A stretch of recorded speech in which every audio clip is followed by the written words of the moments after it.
चला दिसते स्क्रीन. चला 4 नंबरचा क्वेश्चन, चौथा न्यूमरिकल आहे, याला सॉल्व करू. आता काय काय दिलेलं बघा याच्यामध्ये. 4th नंबरचा स्क्रीननी दिसत आहे. बरं, काय झालं तर चला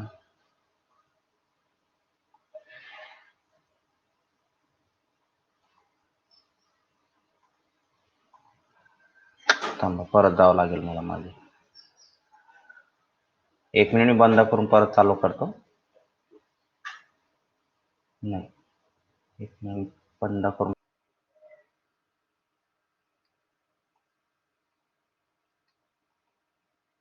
झाला का लिहून? पुढचा question. Next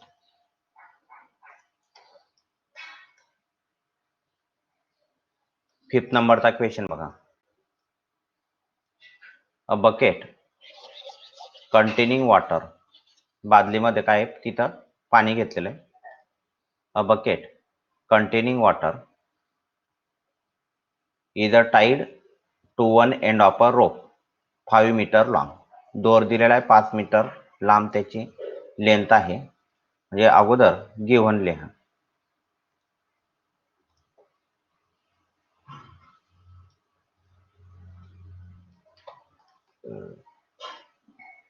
length of the rope 5 metre, आणि ह्या रोपच्या एका एंडला इथं ही पाण्याने भरलेली बादली बांधलेली आहे. And it is a rotated in a vertical circle about the other end. आणि दुसऱ्या टोकाभोवती तिला रोटेट केलं. म्हणजे एका टोकाला बादली बांधले आणि दुसऱ्या टोकाभोवतीला रोटेट केलं. मग ज्या वेळेला ही बकेट पाण्याने भरलेली ह्या व्हर्टिकल सर्कलमध्ये रोटेट होईल, तर त्या व्हर्टिकल सर्कलची रेडियस म्हणजे जेवढी लेंथ राहील ह्या रोपची, तेवढी काय असेल? व्हर्टिकल सर्कलची रेडियस असेल. मग काय लिहिलं आपण? आर म्हणजे काय? Radius of the vertical circle. तर रेडियस आर आहे 5 मीटर.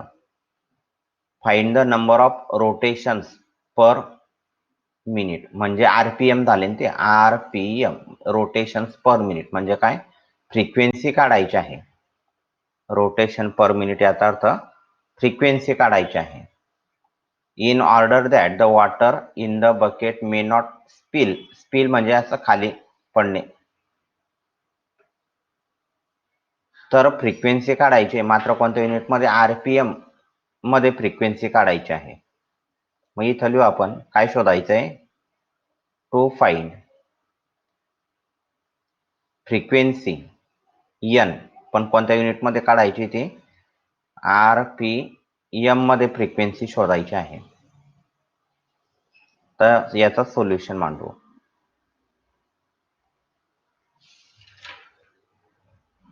एक बादली घेतली, तिला एका दोराच्या टोकाला बांधली, दुसऱ्या टोकाभोवती आपण व्हर्टिकल सर्कल मध्ये फिरवतोय.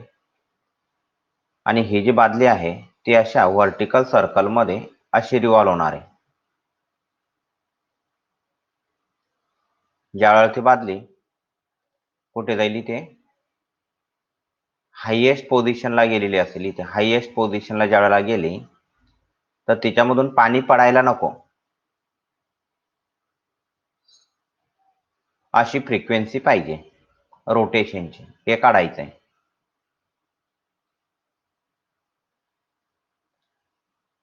अशी रोटेट होईल असं गृहीत धरा तुम्ही. मग ज्यावेळेला हायएस्ट पोझिशनला ही बकेट जाईल, तर त्यावेळेला त्याच्यावरती फोर्स ऍक्ट होतील. आता पाणी न पडण्यासाठी काय पाहिजे? खालून वरती लोटणारा फोर्स आणि वरतून खाली ओढणारा फोर्स सारखा पाहिजे. हे पाणी कोणामुळे खाली पडणार आहे? त्याच्या स्वतःच्या वेटमुळे. म्हणजे किती असेल त्याचा स्वतःचा वेट? डब्ल्यू. बरोबर आहे. डब्ल्यू म्हणजे काय? mg. आणि ते पाण्याला खाली कोण येऊ देणार नाही. ज्यावेळेला व्हर्टिकल सर्कल मध्ये फिरणार आहे, तर त्या पाण्याला बाहेर कोण लोटणार? तिथं सेंट्रीफ्युगल फोर्स. सेंट्रीफ्युगल फोर्स, बरोबर. सीएफएफ म्हणजे काय? सेंट्रीफ्युगल फोर्सचे direction away from the centre. बरोबर आहे. सेंट्रीफ्युगल फोर्सचे direction away from the centre. आणि weight is a directed toward the weight vertical downward. बस, मग आता याच्यावर मिळून जाईल आपल्याला. मग कसं वाक्य लिहिणार?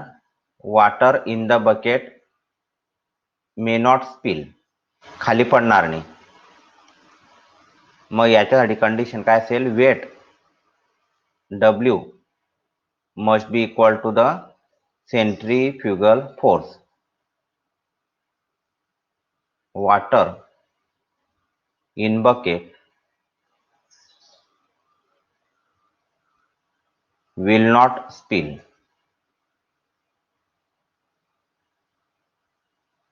When W म्हणजे वेट, सेंट्रीफ्युगल फोर्स दोघं सारखे असतील त्यावेळेला.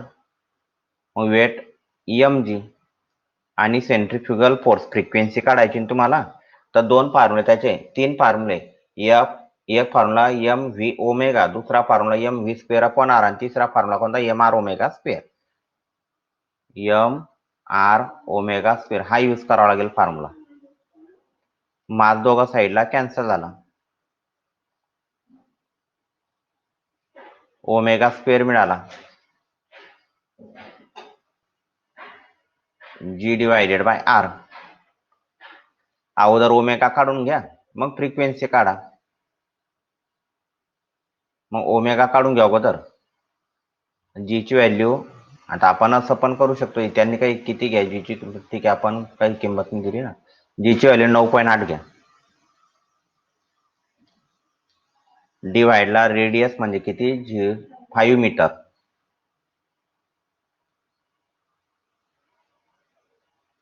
काही भागाकार करा बरं. 5 1 5, एकाने भाग गेला, पॉइंट आला, 4 उरले, 5 9 45, 5 6 30, 45 45 48 उरले तर काय, 48 पण बरोबर आहे. 1.96 काय मिळालं इथं, ओमेगा स्क्वेअर मिळाला. मग आता स्क्वेअर रूट मध्ये घेऊ याची किंमत. ओमेगा याचा स्क्वेअर रूट घ्या, याचा स्क्वेअर रूट काय येईल तो 1.96 झाला ना तो. जाऊ दे, तसं काय करता, आपण डायरेक्ट असं करू ना. हा डायरेक्ट परफेक्ट स्क्वेअर आहे ना 14चा. मग ओमेगा स्क्वेअर इक्वल टू, याला असं लिहून घेतो का, डायरेक्ट जमेल तुम्हाला, 1.4 चा स्क्वेअर येतो आहे ना, 1.4 चा स्क्वेअर. मग ओमेगा काय मिळाला, 1.4 मिळाला. युनिट लिहिणार त्याचं रेडियन पर सेकंद. हा ओमेगा काढून घेतला. आता काय काढायचं आपल्याला, फ्रिक्वेन्सी काढायची ना. मग ओमेगाचा फॉर्म्युला काय, 2 पाय एन, 1.4 एन काढायचा frequency. N equal to 0.7 divided by pi. काय केलं मी, 1.4 ला 2 ने इथलं इथे डिवाइड करून घेतलं, 0.7. पायची किंमत टाकून घेऊ, 0.7. पायची किंमत किती टाकू आपण, सोपं व्हायला 22/7 टाकून घेऊ. काय टाकली मी, 22/7, म्हणजे हा 4.9 झाला डिवायडेड बाय 22. फ्रिक्वेन्सी मिळेल. पण आता याचा युनिट काय मिळेल, RPS मिळेल. फ्रिक्वेन्सीचं काय युनिट असतं, RPS, बरोबर आहे, रिव्हॉल्युशन पर सेकंद. पण आपल्याला काय काढायचं, रिव्हॉल्युशन पर मिनिट काढायचंय. मग RPS चं रूपांतर RPM मध्ये कसं करतात, काय करावं लागेल बरं याला, काय करावं लागेल, 60 ने मल्टिप्लाय करावं लागेल, 60 ने मल्टिप्लाय करावं लागेल. देअरफॉर इकडे वरती घेतो मी आता, n equal to 4.9 divided by 22. 60 ने केलं मल्टिप्लाय, युनिट दिलं, आता युनिट बदललं, RPM हे त्याचा युनिट आला, RPM. आता इथे करू याला सिम्प्लिफाय. हा तर डेसिमल पॉईंट निघून गेला, हा आला इथं 3, इथे आला 11, बरोबर आहे. 9 त्रिक 27, 2 कॅरी केले, 4 त्रिक 12, 2 14, बरोबर आहे ना. डिवाइडला 11, समजलं ना. 4.9 मधला डेसिमल पॉईंट आणि 60 मधला 0 कॅन्सल झाला. त्याच्यानंतर इथे फक्त 6 राहिला, त्याला 22 ने भाग घेतलं तर तो गेला 2 ने भाग दिला 11 आणि वरती आला इथं 3. 11ने भाग द्यायला. 11 एक 11. 3 उरले म्हणजे ते झाले 37. 11 त्रिक 33. किती उरले? 33. 4 उरतील ना? 4 बरोबर आहे. Decimal point. नंतर 11 त्रिक परत 33. किती उरले? 7 उरले. 11 सक 66. बरोबर. 11 सक 66. काय आन्सर दिलाय त्यांनी? आन्सर आपण खाली आलो का जास्त? बरोबर आहे. 13.37. 11 सक 66. बस ठीक आहे. सफिशियंट इथपर्यंत. 66. 4 उरले. 11 त्रिक 33. असं जाईल. 2 डेसिमल पॉईंट पर्यंत द्यायचा. RPM. तर ही मिळाली फ्रिक्वेन्सी. तुम्ही व्यवस्थित नंबर वर टाकत चला आणि लिहत चला.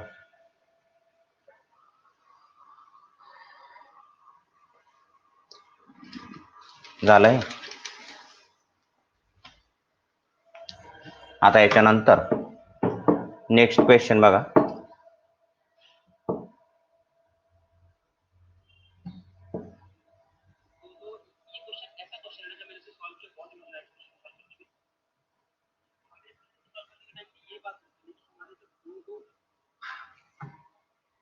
पुढचा क्वेश्चन घेतो.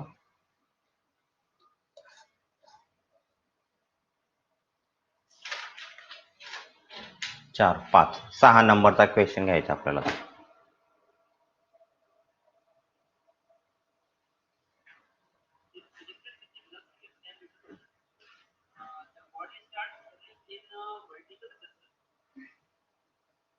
नंबरचा question. A body weighing 0.5 kilogram. हे पुसोका झाला का तुमचं लिहून सर्व? 6 नंबरचा क्वेश्चन बघू आपण.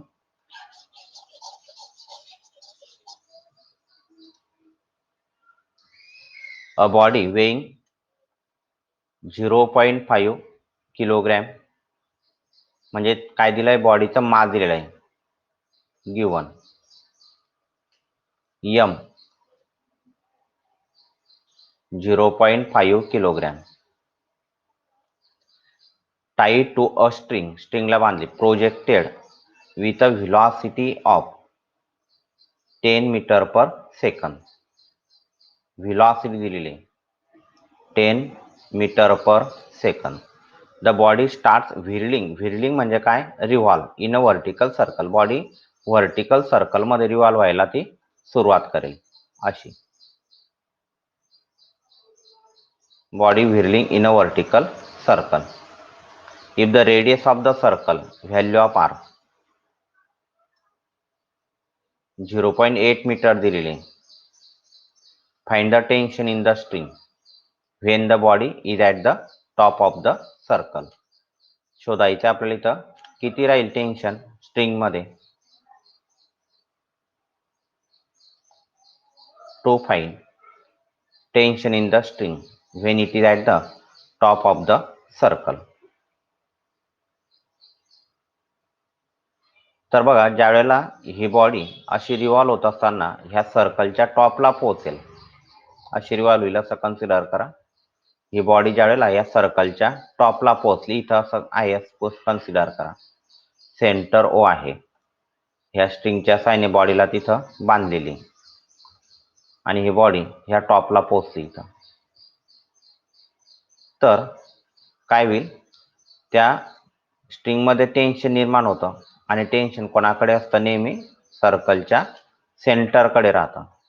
हे जे टेन्शन निर्माण झालेलं आहे या स्ट्रिंगमध्ये, हे टेन्शन नेहमी असेल सर्कलच्या सेंटर. किती टेन्शन निर्माण झालं? समजा T. आणि या बॉडीला सर्कलमध्ये फिरवत राहण्यासाठी त्या बॉडीला काय मिळाला पाहिजे? इथं सेंट्रिपिटल फोर्स हा मिळाला पाहिजे. सेंट्रिपिटल फोर्स मिळाला पाहिजे. सेंट्रिपिटल फोर्स हा नेहमी कोणाकडे असतो? सर्कलच्या सेंटरकडे असतो. मग आता बघा, हे जे टेन्शन आहे T हे सर्कलच्या सेंटरकडे. ह्या बॉडीचं मास m दिलेलं आहे. बरोबर आहे? बॉडीचं मास इथं m दिलेलं आहे आणि ह्या बॉडी वरती हायएस्ट पोझिशनला किती फोर्स ऍक्ट होतील? दोन, एक म्हणजे टेन्शन इन द स्ट्रिंग, त्याच्यामुळे फोर्स ऍक्ट होईल.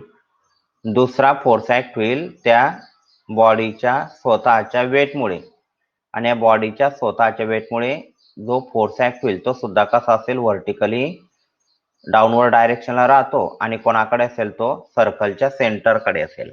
म्हणजे दोन फोर्स ऍक्ट होत आहेत ना, कोणतं, वेट mg आणि टेन्शन इन द स्ट्रिंग, दोघांचे डायरेक्शन कोणाकडे आहे, कोणाकडे, दोघांचे डायरेक्शन सर्कलच्या सेंटरकडे, दोघांचे डायरेक्शन सर्कलच्या सेंटरकडे आहे. टँजेंटची व्हेलॉसिटी ह्या डायरेक्शनला राहील त्या बॉडीची, बरोबर आहे, टँजेंटची व्हेलॉसिटी. मग ह्या बॉडीला सर्कलमध्ये फिरण्यासाठी लागणारा जो सेंट्रिपिटल फोर्स आहे to revolve the body in the circle, तो जो नेसेसरी सेंट्रिपिटल फोर्स आहे, कोण कोण देईल, हे दोघं मिळून देतील. Necessary centripetal force is provided by the weight म्हणजे mg plus tension in the string. समजलंय? जो लागणारा जो सेंट्रिपिटल फोर्स आहे हे दोघं मिळून देतील. Centripetal force equal to the weight. पण आता आपल्याला माहिती आहे की जो सेंट्रिपिटल फोर्स आहे हे दोघं मिळून देत आहेत ना, मग दोघांचे डायरेक्शन कोणाकडे, सर्कलच्या सेंटरकडे. मग जो सेंटरकडे असतो तोच असतो ना सेंट्रिपिटल फोर्स. मग इथं वेट mg आणि टेन्शन, आता किमती टाकू. मग सेंट्रिपिटल फोर्सचा फॉर्म्युला काय, mv² divided by r. Weight म्हणजे किती, mg, आणि tension t.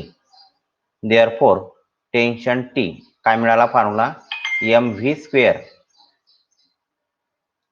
Divided by r minus of mg. तर टॉपला हा झाला टेन्शन इन द स्ट्रिंग. बॉटमला जर घेतलं तर बॉटमचा फॉर्म्युला कसा असतो, तर फक्त प्लस असतो. लक्षात घ्या, बॉटमला काय असतो, प्लस असतो. बॉटमला समजा, बॉटमचं सांगतो, इथं बॉटमला त्याचा वेट mg डाऊनवर्ड डायरेक्शनला राहील, टेन्शन कोणाकडे राहील, सेंटरकडे राहील. दोघं मिळून देतील सेंट्रिपिटल फोर्स. आणि बॉटमला जर लिहिलं तर कसं लिहायचं, t minus mg equal to, दोघं मिळून देतात centripetal force mv² upon r. आणि म्हणून इथे बॉटमला टेन्शन जे असतं स्ट्रिंग मध्ये ते काय लिहायचं, mv² divide by r plus mg असा येतो. व्यवस्थित लक्षात घ्या, टॉपला आणि बॉटमला फॉर्म्युला.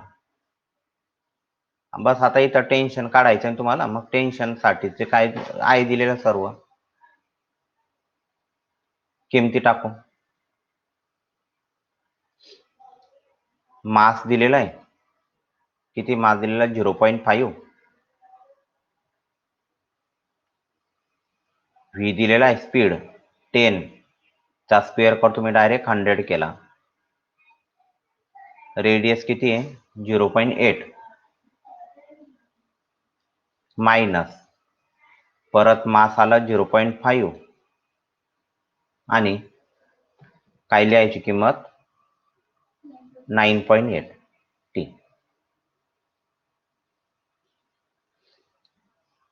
बरोबर आहे. आता याला सिम्प्लिफाय करा. वरती किती राहिला, तो 0.5 म्हणजे हा वरती राहिला 50 भागीला 0.8 मायनस किती लिहायचा गुणाकार, 4.9. किती आला तो, 4.9. बरोबर आहे ना. 0.5 म्हणजे 1/2, 4.9 इक्वल टू 500 भागीला 8.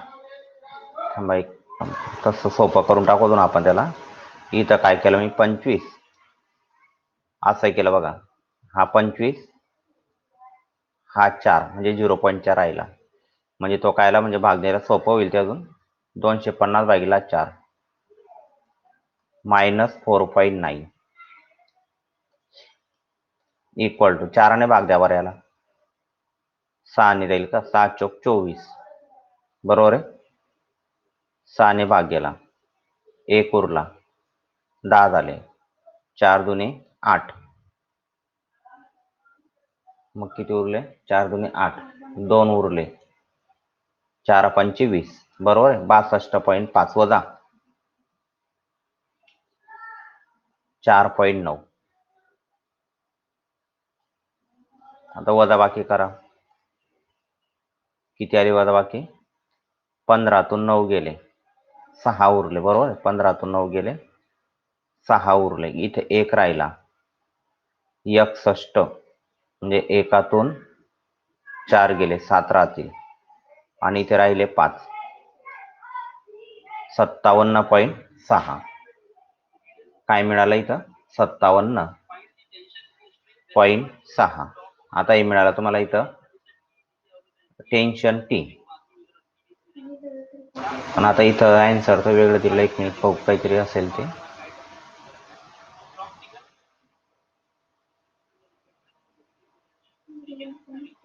कारण की टेन्शन हेच मिळेल, दुसरं नाही मिळणार. आन्सर त्यांचं चुकलेलं आहे. तर आपण जे टेन्शन टी इक्वल टू 3.8 दिलंय, पण आन्सर ते नाही येणार, हेच आन्सर येईल त्याचा, कारण की दुसरा तर काही फॉर्म्युला नाही सॉल्व्ह करायला. तर टेन्शन इन द स्ट्रिंग किती मिळाली तर 57.6.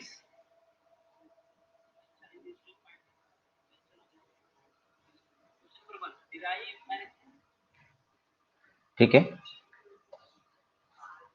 म्हणजे क्वेश्चन बँक मध्ये काय आन्सर दिलाय 3.8. 3.8 नाही मिळणार,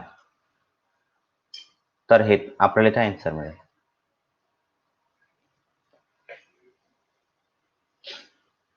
समजलंय?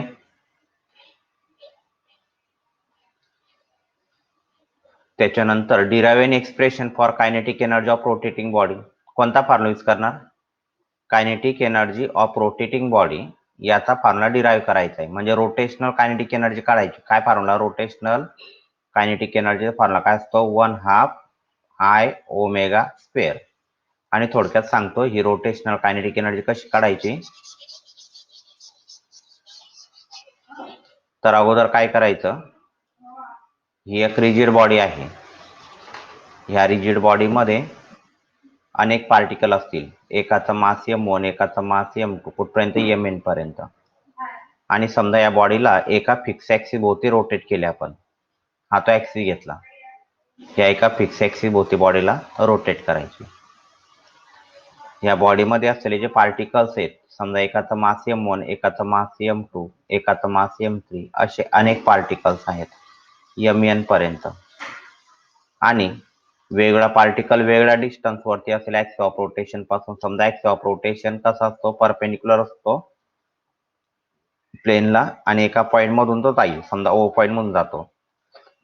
तर हे जे वेगवेगळे मास आहेत यांचा डिस्टन्स घ्यायचा ऍक्सिस ऑफ रोटेशन पासून. पहिल्या पार्टिकलचा मास m1, त्याचा डिस्टन्स घ्यायचा r1. दुसऱ्या पार्टिकलचा मास m2, त्याचा डिस्टन्स r2.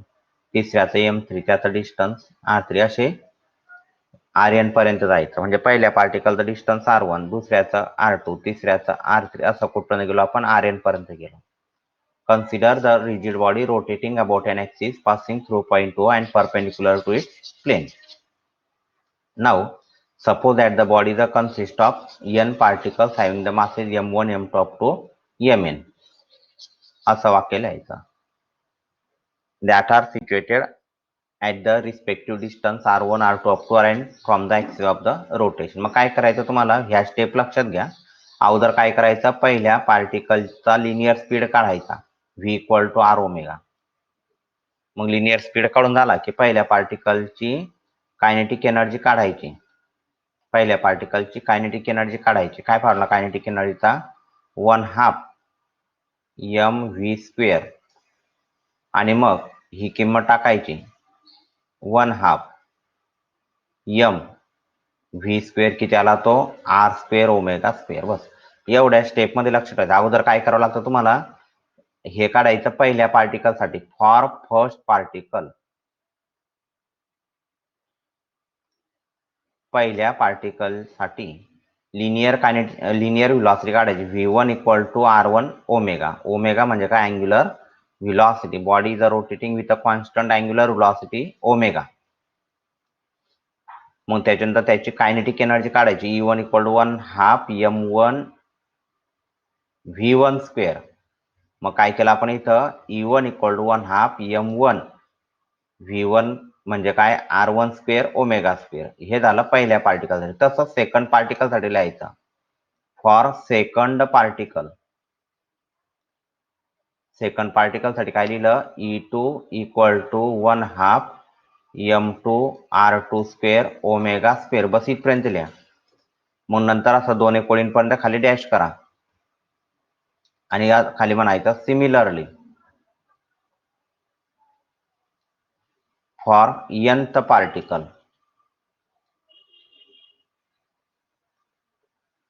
nth पार्टिकल साठी कसा आला तो फॉर्म्युला En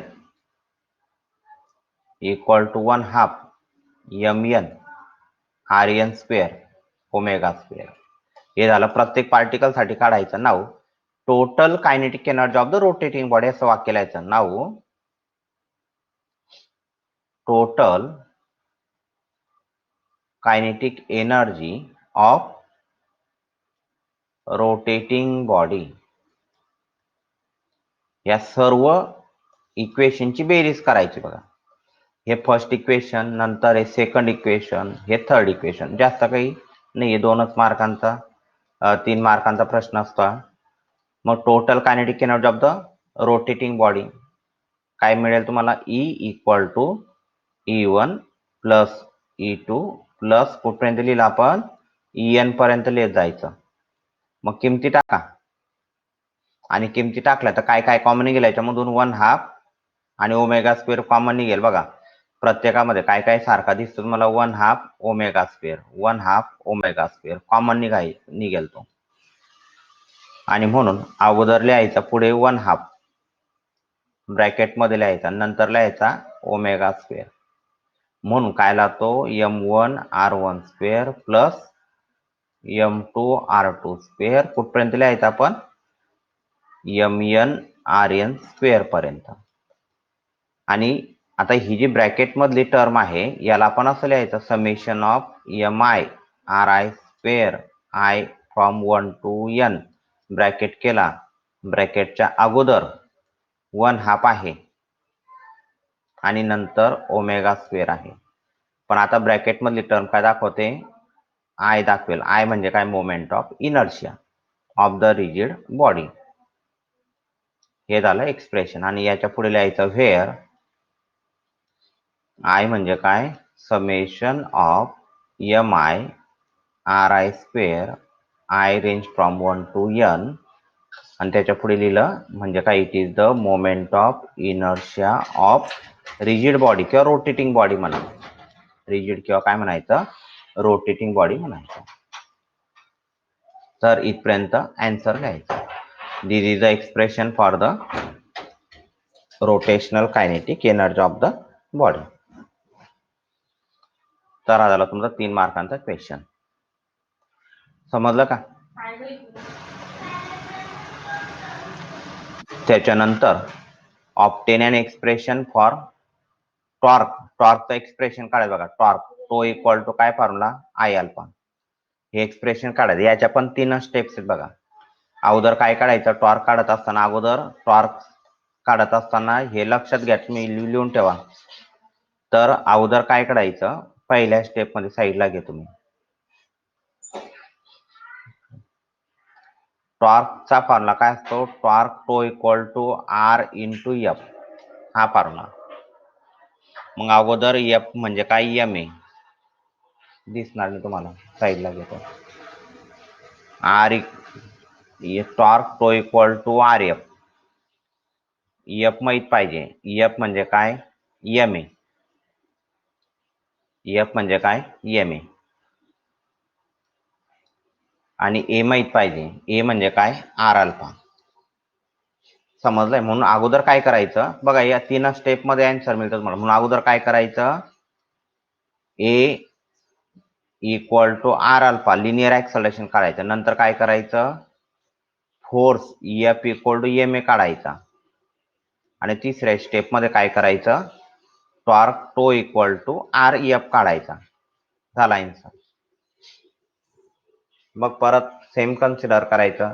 एक रिजिड बॉडी आहे, रोटेट होते about an axis passing through point O perpendicular to its plane. Suppose that the body consists of n particles having the masses m1, m2 up to mn that are situated at a distance r1, r2 up to rn from the axis of the rotation. Suppose that the body is rotating under the action of the torque with a constant angular acceleration. पहिल्या topic मध्ये angular व्हेलॉसिटीने ती body rotate होते. याच्यामध्ये काय होतं? ती body angular acceleration rotate होईल. म्हणून इथं काय लिहिलं तुम्ही? अल्फा लिहायचा. मग बॉडी रोटेट झाली की बॉडीवरती काय बॉडी मधल्या प्रत्येक पार्टिकलवरती काय ऍक्ट होतो, फोर्स ऍक्ट होईल. म्हणजे इथं फोर्स एफ आणि आर, म्हणजे आता इथे आर एफ तयार झाला बघा. हा F1 इथे लिहायचा, F3 इथे लिहायचा, इकडे डायरेक्शन अशी रोटेट होते ती. इकडे लिहिते हा येईल F3 नाही F2, इकडे आला तो Fn. तसं मग काय करायचं, फॉर फर्स्ट पार्टिकल पहिल्या पार्टिकल साठी काय काढायचं, तुम्हाला काय सांगितलं काढायला. पहिल्या पार्टिकल साठी A1 equal to R1 alpha, हे झालं. त्याच्यानंतर त्या पार्टिकल साठी काय काढायचं, हा ए काढून झाला की काय सांगितलं काढायला, फोर्स काढायचा. मग F1 इक्वल टू त्याचा मास M1, त्याचा ऍक्सलरेशन A1, हे काढला. मग काय आला तो M1 A1 म्हणजे काय, R1 अल्फा, हा फोर्स काढला. आणि फोर्स काढून झाल्यानंतर पुढे काय येईल, मग तो फोर्स काढला की मग टॉर्क घ्यायचा. Now the torque acting on the first particle, torque T1 equal to R1 F. आणि म्हणून R1 F1, आता F1 आता बघा याच्यामध्ये R1 काय होईल, तो स्क्वेअर होईल ना. F1 ची किंमत टाका, काय झाला तो M1 R1 स्क्वेअर आणि अल्फा. पहिल्या पार्टिकल साठी काढा. मग दुसऱ्या पार्टिकल साठी काढा. दुसऱ्या पार्टिकलला काय आला, तो T2 equal to M2 R2 square alpha. तिसऱ्यासाठी काय आला, M3 R3 स्क्वेअर अल्फा. असा कुठून काढायचं, सिमिलरली म्हणायचं. nth पार्टिकल साठी काढायचं. मग nth पार्टिकल साठी काय आला, तो Mn Rn स्क्वेअर अल्फा. मग सर्व पार्टिकल वरती ऍक्ट होणाऱ्या टॉर्कची बेरीज करायची.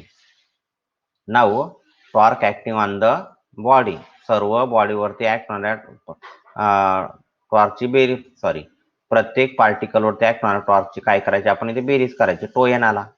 मग आता याच्यामध्ये काय काय असेल बघा, काय कॉमन निघेल याच्यामधून, काय काय सारखं वाटतं तुम्हाला, अल्फा कॉमन निघाला, बरोबर. अल्फा येईल ना, अल्फा काय असेल इथं, कॉमन असेल, अल्फा कॉमन असेल, बरोबर आहे.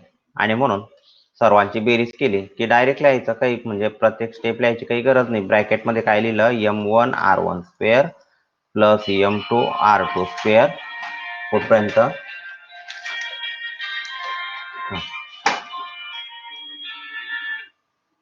Rn square alpha.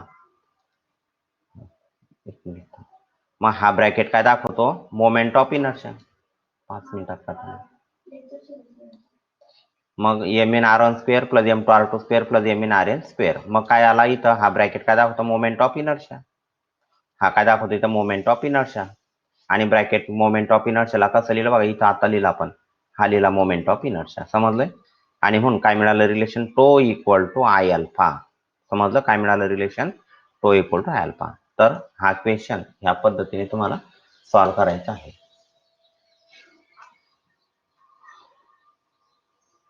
समजलंय.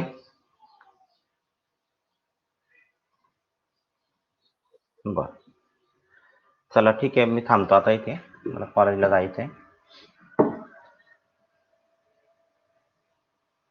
आज क्वेश्चन पेपर तुमचे फिजिक्सचे सेंड करतो मी, ते क्वेश्चन पेपर सोडवा. या क्वेश्चन बँक मधूनच काढलेले आहे, ते प्रॅक्टिस करा फक्त. मला वाटतं आज तर काही होणार नाही आपलं हे पूर्ण चॅप्टर. उद्या होऊन जाईल बहुतेक वाटतं.